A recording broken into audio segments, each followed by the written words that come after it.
The soft chime of a message notification broke the stillness of the first-class cabin. Dante Reeves glanced down at his phone, and in that split second, the world seemed to stop. Atlas Airways acquisition complete. 3.2B confirmed. A cold smile crossed his lips. 3 hours ago, the woman serving him had told him, "Sir, I think you're in the wrong seat." Now she was working for her new boss. Outside the window, clouds churned like a storm. Inside, the air was filled with the scent of roasted coffee and quiet power. Dante, 40, 5 years old, CEO of Reeves Holdings, sat motionless, sculpted in composure. His charcoal grey suit framed his tall figure, the Patek Philippe on his wrist glinting under the light. No one around him knew that behind that calm exterior was a mind spinning faster than the jet engines outside.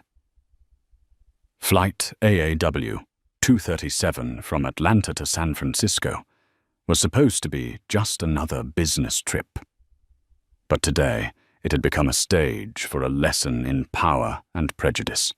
They say time moves slower when you are being underestimated. For Dante, every second was etched into memory. From the moment Monica Hale, the blonde chief flight attendant, walked past without acknowledging him, to when she looked down and asked curtly, "Sir, are you sure? This is the first-class cabin." He answered with a polite smile, but something inside him ached. An old wound, one he thought had long healed after decades of success, wealth, and recognition. The wound called prejudice. Around him, the other passengers, mostly white men in tailored suits, were greeted by name, served wine, engaged in pleasant conversation. Dante, meanwhile, was left in sunce invisible. When he asked for a glass of water, Monica looked at him as if she had heard something suspicious. "I'll need to see your ID." The words were light, but they struck his pride like a slap. Dante handed over his card, his face calm and unreadable. Inside, a storm began to rise. A few rows away, Gregory Shaw, a drunk regional director for Atlas Airways itself, downed his second bourbon and laughed loudly. "Don't give him a hard time, Monica. Maybe he won a promotional ticket." The laughter spread quickly. Monica joined in too, a soft chuckle, but sharp enough to turn the air to iron. In that moment, Lena Brooks, a younger flight attendant walking by, caught Dante's eyes. She looked down quickly, embarrassed. Her gaze said everything. "I see it, but I can't stop it." Dante gave her a slight nod, saying nothing. Instead of anger, he opened the Notes app on his phone and typed quietly. 0937, Chief Attendant refused service. Requested ID. Clear discrimination. One tap, one line. But it was the first shot of a much bigger plan than anyone there could imagine. He leaned back, watching the clouds drift beyond the glass. In their reflection, Monica was smiling at another passenger. And Dante wondered to himself, how many times in a lifetime must a man prove he deserves to sit where he belongs? This time he would not prove it. He would own the seat itself. And when the plane touched down, their world, the world of Atlas Airways, would never be the same again. The plane trembled softly as it began to climb. In the first-class cabin, the clicks of seatbelts mingled with the quiet sound of wine being poured. Dante Reeves sat still, eyes fixed on the thick layers of cloud outside. But his mind was caught in a whirlwind of glances that never saw the man behind them. Monica Hale walked past, her expensive perfume lingering in the air. The professional smile was there, but not for him. She leaned toward the seat beside his, where Gregory Shaw, a 53-year-old man with a belly full of bourbon and arrogance, was raising his glass. "Another round, Mr. Shaw?" "Fill it up, Monica, and make it on the rocks. We've got a special guest today." He threw Dante a look, somewhere between mockery and disdain. Dante didn't respond, only tilted his head slightly, as if listening to a piece of classical music that failed to interest him. When Monica returned, Dante spoke softly. "Excuse me. I still haven't been served my water." She paused, raising an eyebrow. "Oh, right, let me check. Maybe the economy cabin ran out of bottles." The words were harmless on the surface, but to Dante they sliced through the calm he was holding together. He looked at her, a faint smile on his lips. "It's fine. I can wait." 3 simple words, yet beneath them a storm was brewing. The first-class cabin drifted into a rhythm of service and artificial laughter. A white woman in seat 1C received a blanket, a hot coffee, and a kind word. Dante pressed the call button. The light blinked red. 10 minutes. No one came. 20 minutes. Still nothing. Only when Lena Brooks, the young flight attendant with the apologetic eyes, appeared from the rear galley. Did he finally hear a voice with genuine warmth? "Can I get you anything, sir?" "A glass of water. And thank you." A real smile touched Lena's face, but only for a heartbeat. She glanced around, then whispered, "I'm sorry for the delay. Some people have their own way of serving." "I know," Dante replied, "and I'm taking note." Something in his tone made her pause, not anger, but a promise. In the galley, Carl Denton, the flight supervisor, was chatting with Monica. "You see, Monica, some folks think a suit makes them VIP. Probably an upgrade ticket. People like that, I always think they're special." "Yeah, probably." They both laughed, quietly, carelessly, but enough to carve another notch into the wall of prejudice that hung over the flight. Lena stood nearby, hearing every word. Her heart pounded. She bit her lip, then turned away to continue her work in silence. When the seatbelt sign switched off, Monica walked the aisle, distributing hot towels. 1, 2, 3. And when she reached Dante's seat, she glided past as if it were empty. Dante watched her go, his gaze so cold it didn't need words. He unlocked his phone, opened his email, and began typing quickly to Nina Patel, his assistant. "AW237. Clear discriminatory behavior observed. Get me Atlas Airways' financials. Debt structure, stock price, major shareholders. Urgent." He hit send. The glow of the screen lit his face, calm. But in his eyes, the predator had awakened. Across the aisle, Gregory continued to laugh loudly, boasting about investments and mocking the idiots running the company. Dante listened, silent. A man above the clouds, treated like he didn't belong. But in just a few hours, he would own the entire company. And the people laughing at him now would be working for him. Outside, the wings cut through the grey sky. Inside, power was wrapped in silence, the silence of a man who knew that the highest form of revenge is not raising your voice, but signing the contract. The inn. Flight Wi-Fi signal came online, and Dante Reeves immediately opened his laptop. The blue light from the screen reflected across his face. The light of cold precision. The first message from Nina Patel appeared like a bullet fired straight into his thoughts. Atlas Airways, 2 consecutive quarters of restructuring debt, stock down 38%. Parent company, Aeronova, facing liquidity crisis. CEO Harold Whitaker, currently on a yacht in the Mediterranean, not responding to media. Dante's lips curved into a faint, icy smile.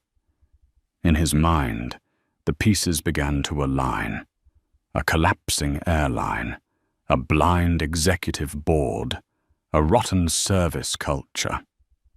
And now, one humiliated passenger at the perfect moment. He inhaled deeply, feeling the chilled cabin air against his skin. Somewhere beyond the clouds outside, something was shifting. Not just the wind, but willpower. He launched the secure call app and initiated a video conference with Quincy Hart, head of investments. Quincy's voice came through, low and uneasy. "Dante, I thought you were mid-flight." "I still am," he replied. "But I'm not just flying to San Francisco. I'm about to take an entire airline in a different direction." The silence on the other end stretched for seconds that felt like minutes. "You mean, I'm going to buy Atlas Airways?" The words struck like thunder in a sealed room. Quincy froze. "Dante, that's massive, beyond our current strategy. I don't need a strategy," Dante interrupted, his voice calm yet sharp. "I need a civilized form of retaliation. They just showed me exactly why this airline is failing. Not because of finance, but because of attitude. And I'll teach them what that costs." He ended the call, leaving Quincy with the sound of his own quickened breathing. Dante leaned back, eyes fixed on the window. Below the clouds, the world kept turning as if nothing had happened.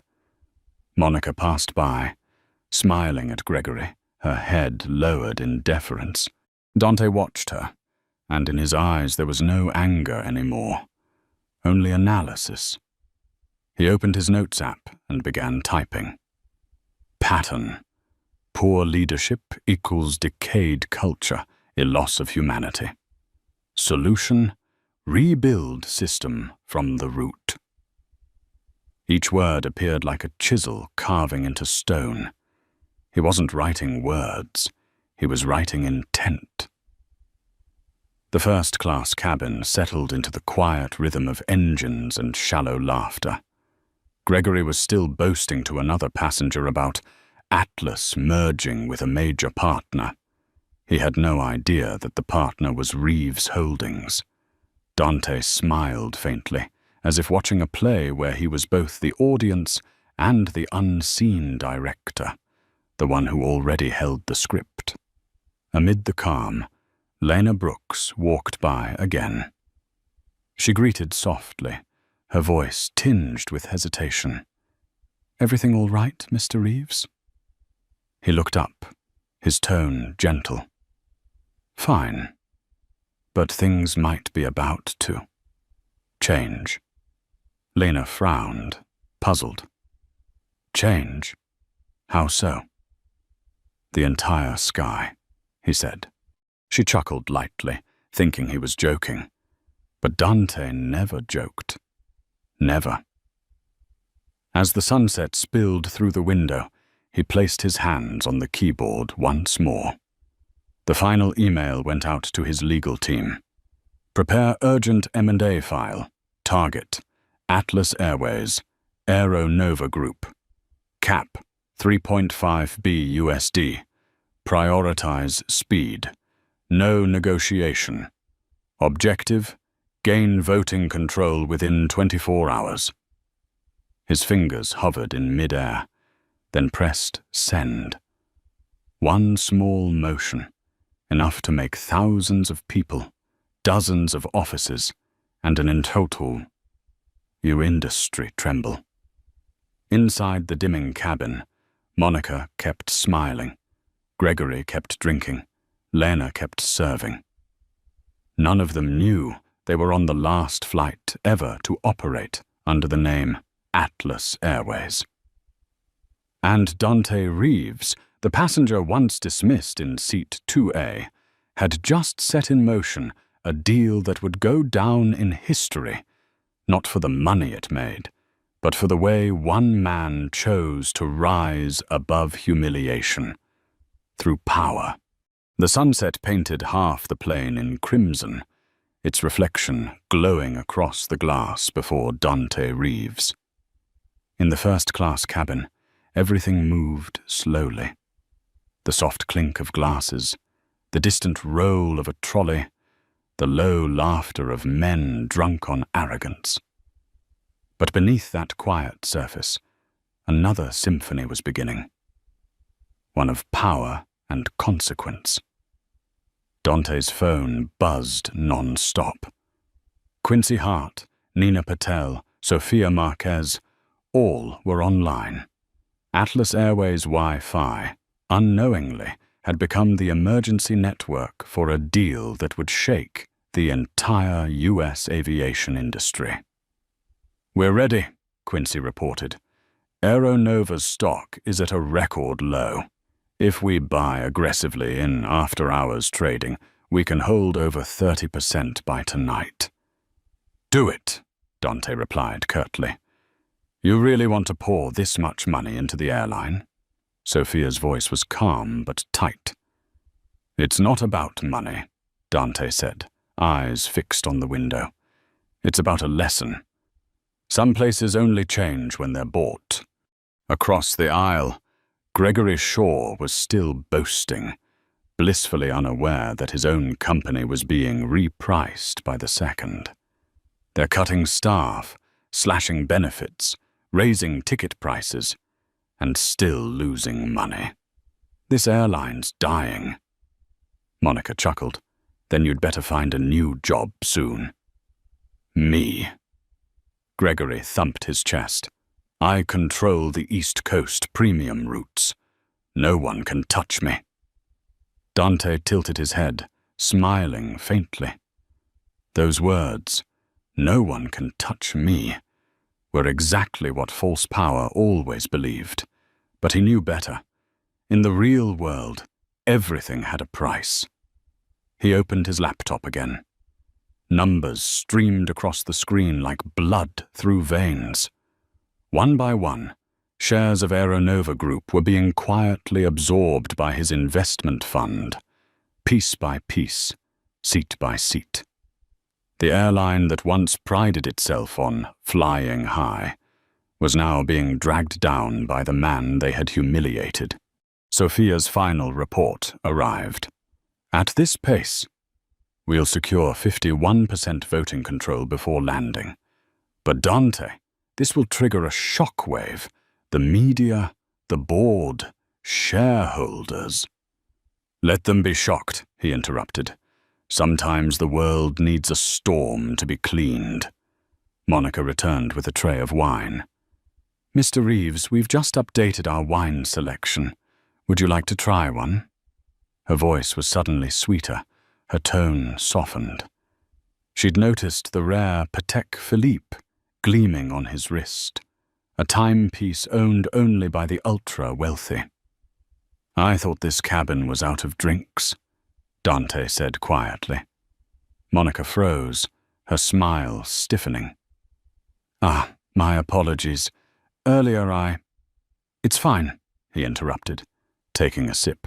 "Just remember, one day your attitude might make someone buy the place you work for." She laughed, assuming he was joking. But Dante never joked as she walked away. He turned to the window, the clouds below layered like waves in a silver ocean. He saw himself in them, a man swimming against the current, but always knowing exactly where the shore was. The phone buzzed again. Nina Patel. "Update. Redwood Capital, major shareholder, willing to sell 19% if the offer is high enough. They've lost faith in current leadership. Dante replied, "Buy all of it. No negotiation. That'll push us past 3.2 billion. I'm not buying because it's cheap. I'm buying to prove that respect has no price, but disrespect always does." The cabin fell into silence. Gregory drifted into sleep. Monica kept chatting. Lena quietly cleared forgotten glasses. Only Dante remained fully awake, his fingers tapping lightly on the armrest, each tap sending out another command from above the clouds. Far below, the lights of Reeves Holdings offices began to glow across time zones. In San Francisco, the legal team was summoned. In New York, the trading floor stayed open late. In London, Aeronova stock began showing unusual volatility. A takeover was unfolding, not in a boardroom, but mid-air. As night enveloped the sky, Dante closed his eyes. In the silence, he could hear his heart beat, deep, steady, powerful, like the pulse of a jet engine. He thought of Monica, of Gregory, of every face that had dismissed him. He didn't feel anger, only clarity. Because it's only when you're underestimated that you learn just how powerful you really are. And tomorrow, when the sun rises, the entire world will know. Dante Reeves was never just a first-class passenger. He was the man who owned the sky. The plane sliced through grey clouds, the cabin lights shifting to a soft amber glow. No one in first class realized that among them sat a man quietly rewriting the fate of their entire airline with just a few keystrokes. Dante Reeves sat still, his calm exterior giving the impression of a businessman reviewing emails. But inside, his mind was operating with surgical precision. Every click, every message sent, moved millions of dollars silently through investment channels, and every smirk, every dismissive glance around him was becoming evidence in their own downfall. In the seat beside him, Gregory Shaw slumped back, reeking of whiskey, laughing and talking as if he were in a bar instead of 30,000 feet in the air. He was the type of man who believed power was measured by the volume of his voice and the number of people beneath him. "This airline's gonna have to cut another route soon," Gregory said loudly, half asleep. "The execs are clueless. The CEO, he's probably sunbathing somewhere in Europe." "And what's your position at the company?" Dante asked, his tone polite. "Me?" Gregory lifted his chin with smug pride. "Regional director for the East, 20 years in. I know every corner of this place. If I walk, Atlas collapses."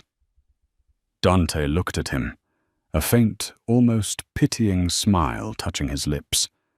The man didn't realize that in just a few hours, this self, proclaimed king of the region, would be reporting directly to the person he was bragging to. Up front, Monica Hale was laughing with flight supervisor Carl Denton. "See, Carl? People who are too confident always think they belong everywhere. That guy in 2A, you can just tell he doesn't fit in." "Yeah," Carl replied with a condescending smirk. "They think buying a first-class ticket makes them one of us."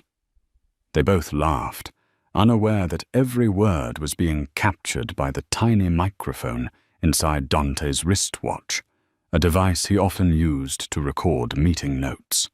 He pressed a small button. "Recording. 2113. Passenger discrimination and verbal misconduct. Direct violation of Atlas Airways' service code."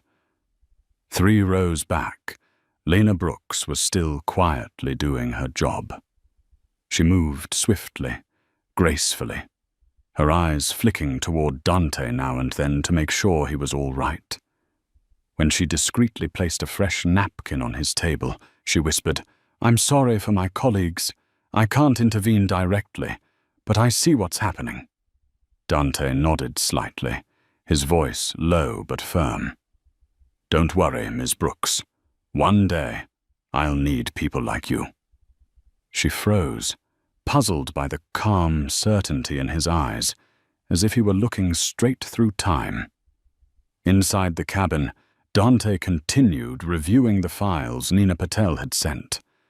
Anonymous employee reports, leaked internal emails. Together, they painted a damning picture. Flight attendants had filed multiple complaints about bias and favoritism, ignored or punished for speaking out. Dozens of passengers of color had reported mistreatment, their cases later deleted from the CRM system. Worst of all, the person who had approved those deletions was Carl Denton, the same flight supervisor, laughing at the front of the plane. Dante closed his laptop, eyes half shut. Not in anger, but in disappointment.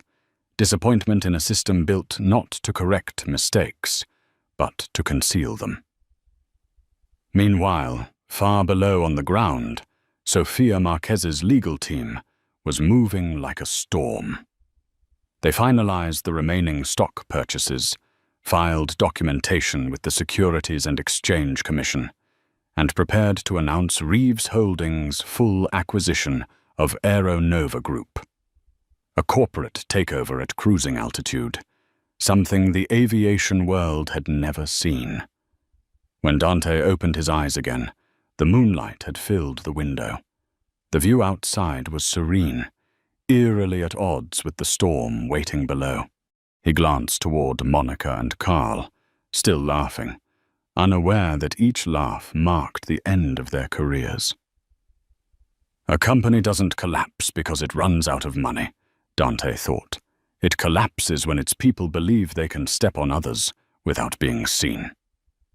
He took a sip of water, the first since takeoff, and smiled. The storm was ready. All it needed now was to land.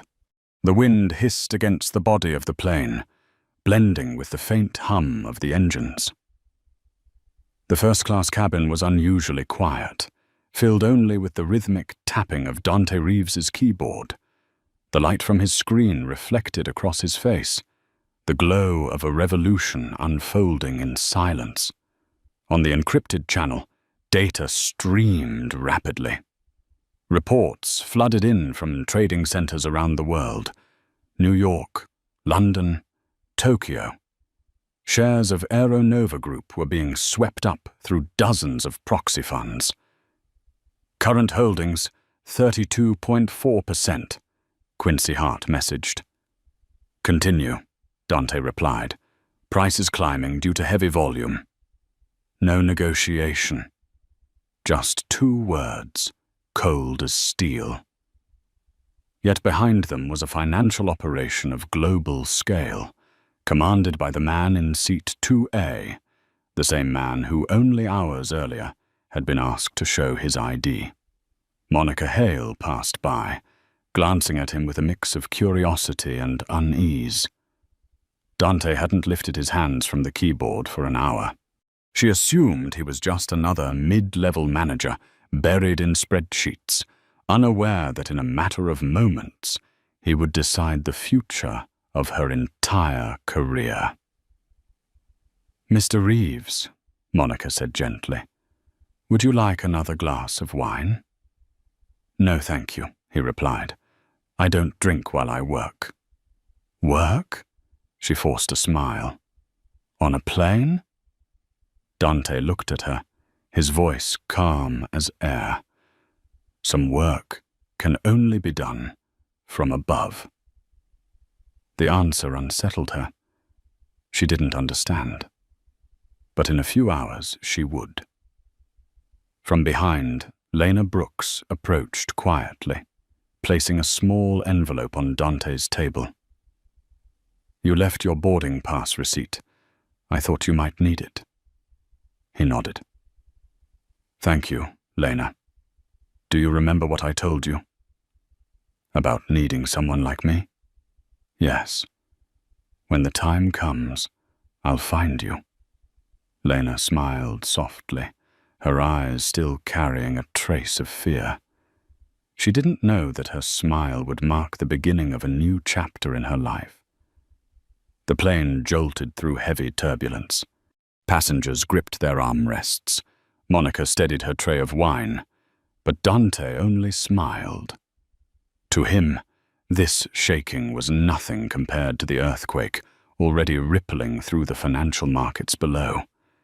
His phone vibrated again. A message from Sophia Marquez. Contacted Redwood Capital Partners. They've agreed to sell their full 19% stake, contingent on payment within 4 hours. Close it, Dante typed. That pushes total cost to $3.2 billion. Accepted. Speed is priority. A brief pause. Then Sophia replied, Roger. Preparing control disclosure documents. Dante leaned back, eyes closed. In his mind appeared the image of a young black man, 25 years ago, standing outside a conference room because he'd been mistaken for catering staff. Back then, he had stayed silent and smiled. Now, he didn't need to smile anymore. He owned the room. 20 minutes later, a new message popped up from Quincy. Done. Reeves Holdings now holds 51.4% voting control of Aeronova Group. Transaction complete. Dante stared at the words for a long moment, then took a deep breath. A strange sensation moved down his spine. Not triumph, but gravity. Because true power was never about what you could buy. It was about what you would change. As the plane began its descent, Gregory Shaw stirred awake, the glow from his phone lighting up his face. Breaking news was spreading fast. Aeronova stock surges amid rumors of sudden acquisition. Gregory's expression drained of color. He typed frantically, then turned to Monica. Hey, did you see this? Looks like our company's being bought out. What, by who? Monica asked, half laughing. No idea. Some massive firm. Over $3 billion. Dante glanced Kienways, his voice low, almost a whisper. Around that. Gregory didn't catch it, nodding absently as he kept scrolling. Dante opened his phone again, reading the final confirmation. Acquisition complete. Reeves Holdings is now the majority owner of Aeronova Group. He exhaled slowly. Not in joy, not in vengeance, just a deep, heavy calm. From a passenger once dismissed, he had become the new owner of the airline, right there in the sky where they thought he didn't belong. Outside, the clouds parted, revealing the lights of San Francisco below, glittering like a sea of stars beneath the wings. Dante gazed down, a quiet thought crossing his mind. They had forgotten that sometimes the quietest man in the room is the one who commands the storm. The plane's wheels touched the runway, the frame trembling softly. The hiss of the engines blended with the screech of the brakes, followed by a wave of silence that swept through the first-class cabin. Dante Reeves opened his eyes, his pupils darkening like the sea before a storm. On his phone screen, one final message glowed bright. Aeronova Group acquisition confirmed. A short sentence, but powerful enough to alter the fate of thousands, including those who had looked down on him only hours earlier. Gregory Shaw jolted upright, eyes wide in disbelief.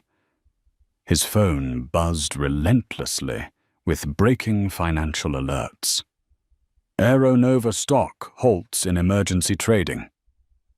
Rumors of Reeves Holdings' takeover of Atlas Airways.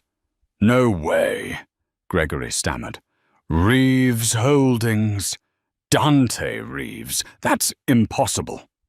He turned, and in that instant, his eyes met Dante's calm, unwavering gaze. Silence filled the space between them. Then Gregory understood. His face drained of color. You're Dante Reeves? Yes, Dante replied evenly. And it seems we'll be talking soon, Regional Director Shaw. Gregory's mouth opened, but no words came out. Up ahead, Monica Hale was busy helping passengers prepare to disembark. Spotting Dante still seated, she approached, forcing a bright smile. Mr. Reeves, we hope you enjoyed your flight today. Very much, Dante said softly. Especially the service. She didn't recognize the weight hidden behind those words. Not yet. It wasn't until Carl Denton stepped closer and whispered into her ear, Monica, have you seen the news? Our airline's been bought by Reeves Holdings. Monica froze, eyes widening. She turned toward Dante, watching him calmly close his laptop, every movement slow, precise, as if this moment had been planned long ago. A chill crept down her spine. The cabin door opened. Bright light from the jet bridge spilled into the aisle. At the exit, a crowd of executives in dark suits and a line of reporters stood waiting. Cameras pointed toward first class, as if expecting someone important. The PA system crackled. Ladies and gentlemen, please welcome Mr. Dante Reeves, CEO of Reeves Holdings and the new owner of Atlas Airways. A moment of stunned silence followed. Monica turned sharply. Carl stood frozen. Gregory gripped his phone, hands trembling. All sound seemed to fade, replaced only by the pounding of their hearts. Dante rose from his seat. Without a word, he pulled a silver business card from his wallet, the engraved letters gleaming under the cabin lights. Dante Reeves, CEO, Reeves Holdings. He placed it on the fold-out table, right where Monica had once set a drink for someone else, but never for him. Then, in a calm, steady voice, he said, "Thank you for the most remarkable flight of my life." He walked past Monica, unhurried, toward the door. Lena stood there, tray still in hand, her eyes glistening with emotion. "Congratulations, Mr. Reeves," she whispered. "No." He smiled gently. "Congratulations to you, because starting today, Atlas Airways will change, and I'll need people like you to help me do it." Lena bowed slightly, her lips trembling in disbelief. As Dante stepped off the plane, a storm of camera flashes erupted. In front of him stood executives, lawyers, and financial journalists, all aware that a $3.2 billion acquisition had just been sealed mid-flight, the first of its kind in aviation history. A reporter shouted, "Mr. Reeves, is it true this takeover was inspired by your experience on this flight?" Dante stopped. The entire terminal seemed to hold its breath. He looked directly into the nearest camera, his voice firm, every word ringing like steel. Sometimes people need a reason to change, and sometimes that reason is just a glass of water that never arrived. Behind him, Monica and Carl had emerged from the aircraft. They stared at the scene in shock and dread, realizing that the man they had dismissed was now their employer. "Oh my God," Monica whispered. "What have we done?"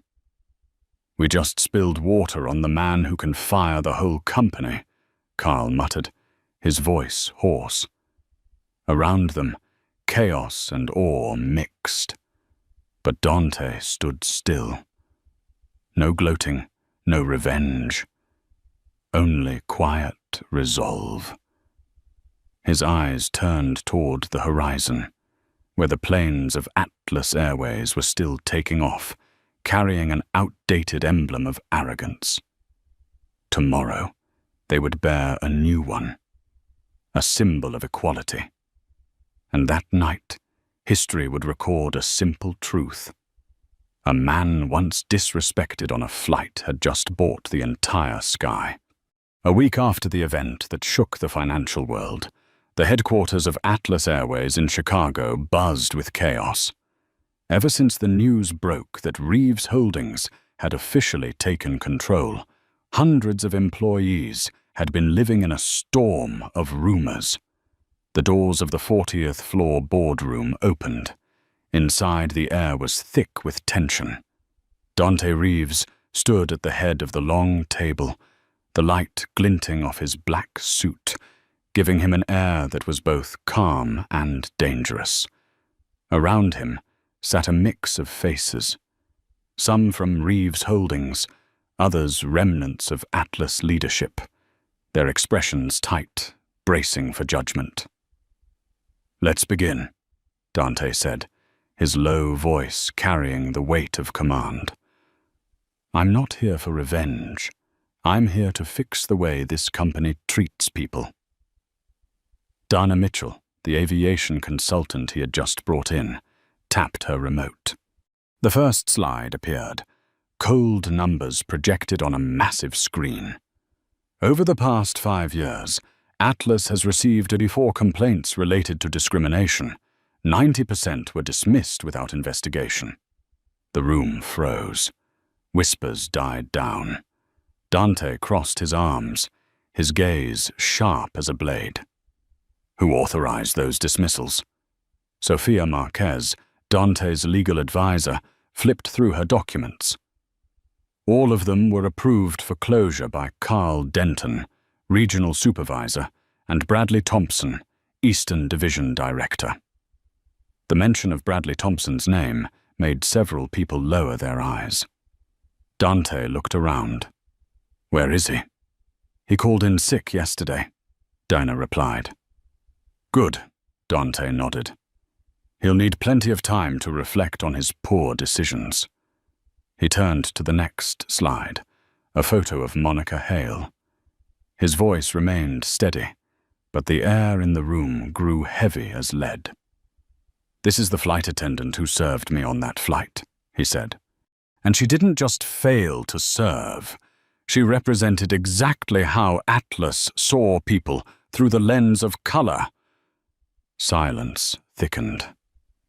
"The internal audit," Sophia continued, "confirms there were 3 prior complaints filed against Ms. Hale. All were blocked by Carl Denton." "Both will be suspended indefinitely," Dante said firmly, "until an independent disciplinary panel completes its review."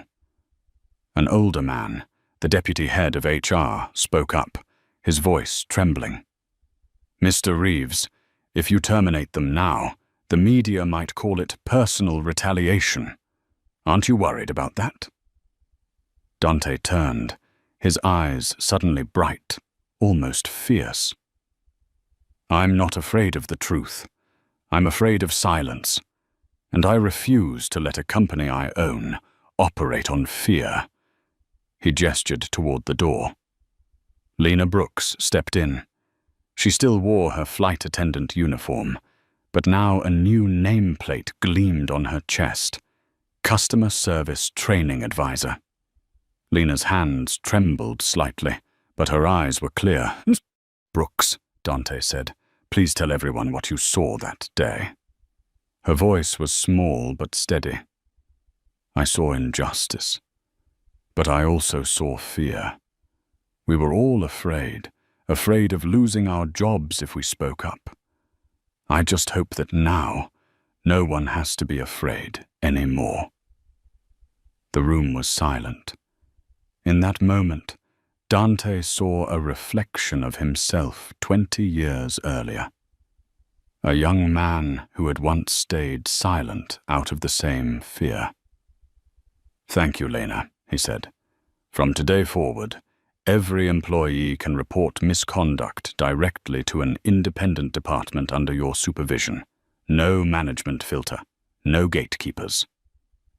The meeting stretched into the afternoon. Dante outlined sweeping reforms, mandatory equality and conduct training for all staff, a new anonymous feedback system, reporting directly to the ethics board, and a full restructuring of regional management to eliminate weak oversight.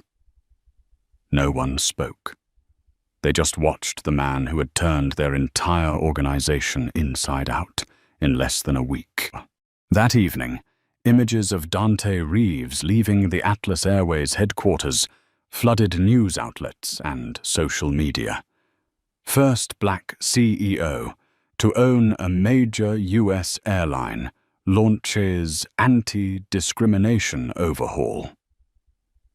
Behind that photo, Dante was walking slowly through the grand lobby, neon lights reflecting off the marble floor. Each step echoed like a hammer striking the coffin of an old era. Tomorrow, the Atlas Airways sign would come down. But what Dante Reeves was building was more than a new brand. It was a new culture, one where respect would no longer be a privilege, but a responsibility. 6 months later, the name Atlas Airways had vanished from the skies. In its place soared gleaming aircraft bearing a new logo, Equitas Airlines. 2 parallel silver lines formed the symbol WUTS, slicing through the clouds like a declaration of a new era. Equality in every flight. At the brand launch event, camera flashes flickered like lightning. Standing before hundreds of reporters, Dante Reeves took the stage, his navy blue suit illuminated against the pristine white of the Boeing 787 behind him. His voice was steady, clear, and filled with conviction. "Equitas is not just a name," he said. "It's a promise that every passenger and every employee will be treated the same, with dignity, with respect, and with the pride of flying together." The hall erupted in applause, but what made Dante smile wasn't the flashing cameras. It was the sea of faces before him, the employees who had believed in his vision. Among them stood Lena Brooks, now the Director of Customer Experience Training. Before the event, Dana Mitchell, the consultant Dante had brought in, presented a 6-month progress report. On the large screen, the numbers glowed like proof of a miracle. Revenue up 17% year over year. Customer complaints down 62%. Staff turnover cut in half. Employee satisfaction reaching a record 94%. "This isn't just a company that was saved," Dana said. "Equitas has become a model for the entire industry." Dante didn't respond, only smiled faintly. He knew that behind those numbers were thousands of personal stories. People who had once been afraid to speak, now empowered to act. Passengers who had once felt invisible now greeted like honored guests. The journey, however, hadn't been smooth. Many had criticized his reforms as being too emotional for business. To that, Dante always replied, "It's not emotion, it's ethics. And when done right, ethics always pays." Inside the Equitas Training Center, Lena was instructing a group of new flight attendants. Her voice was firm and confident, far from the timid young woman she once was on that fateful flight. "When you serve a passenger, don't look at their ticket," Look at their eyes. Don't ask, "Are you sure you're in the right seat?" Ask, "What can I do to make your journey more comfortable?" Dante stood quietly behind the glass, listening to every word. In his eyes glimmered something like a father's pride. Turning to Sophia Marquez beside him, he said softly, "She understands what an entire generation of leaders forgot, that service isn't submission, it's respect." News of Equitas's rebirth spread faster than any of its new flights. Business magazines called Dante Reeves the man who turned humiliation into an amour.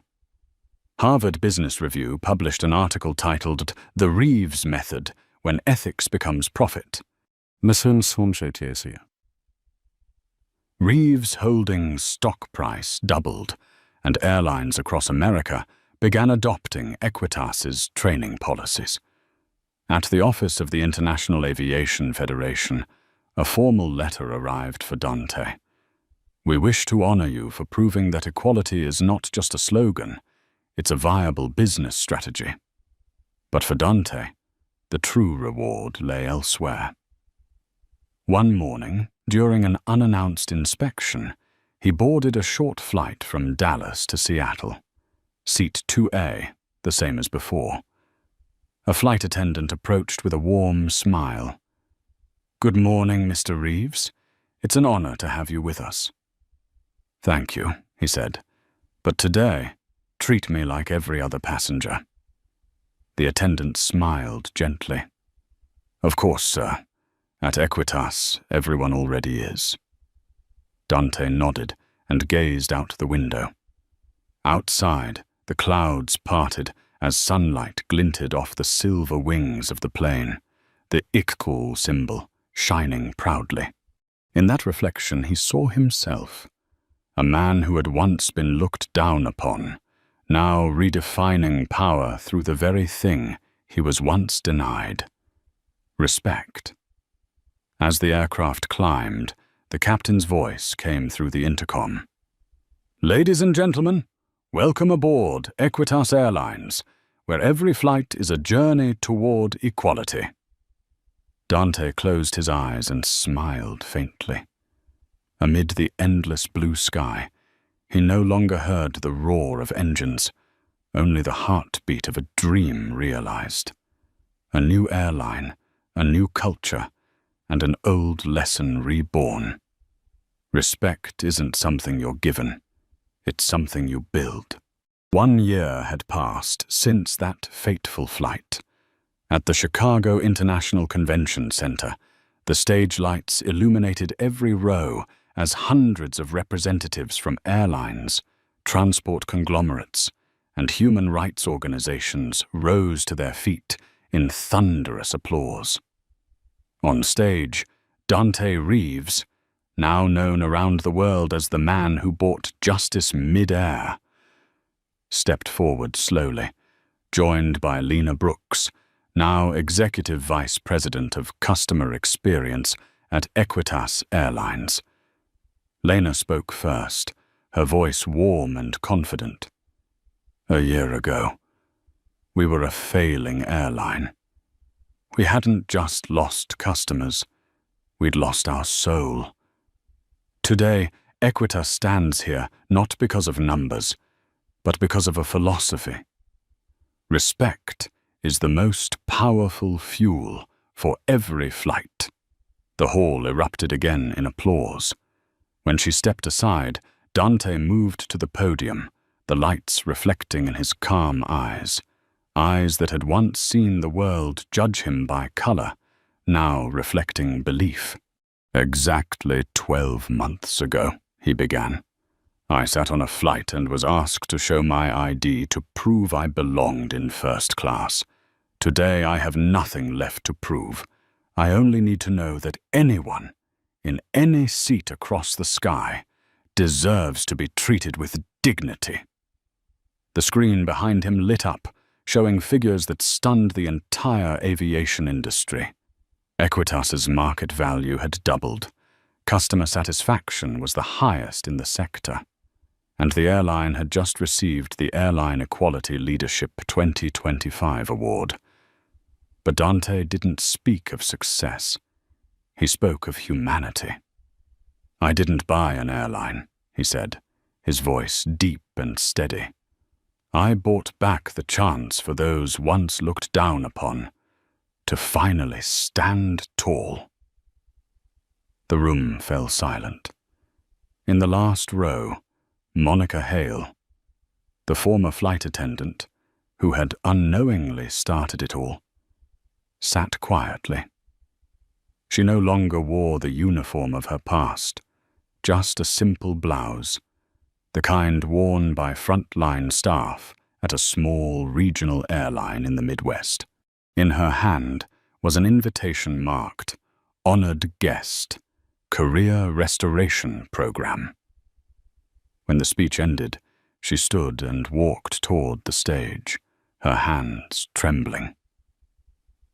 "Mr. Reeves," she said, her voice hoarse,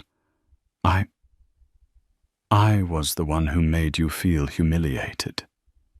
But if not for my mistake, Equitas might never have been born. I just wanted to say thank you. Not for forgiveness, but for teaching the world through compassion instead of vengeance." The entire hall went still. Dante looked at her for a long moment, then replied, "Thank you, Monica. Real change doesn't begin with a contract. It begins when someone finds the courage to admit their wrongs and want to do better." After the ceremony, Dante stood by the window of the high-rise office overlooking the night runway. One by one, Quitas planes lifted into the air, their red and green lights blinking like the pulse of a world that had learned to fly on respect. Sofia Marquez joined him. "You've done what few could," she said. "You turned ethics into a business model." "No," Dante replied, still gazing outside. "I just did the right thing. The world finally decided the right thing has value." His phone buzzed with a new headline: "Global Transportation Equality Alliance. 27 airlines join, adopting the Reeves method." Dante smiled faintly. The Reeves method, once a media tagline, now an international ethical standard. But he knew the journey wasn't over. There are still flights where people are judged by their color, gender, or origin, he said quietly. And as long as that exists, we haven't landed yet. Days later, he boarded another flight. Seat 2A, the same as before, this time on his own airline. The flight attendant, a young brown-skinned man, approached with a bright smile. "Good evening, sir. What can I get for you?" "Just a glass of water," Dante said. "Right away, sir."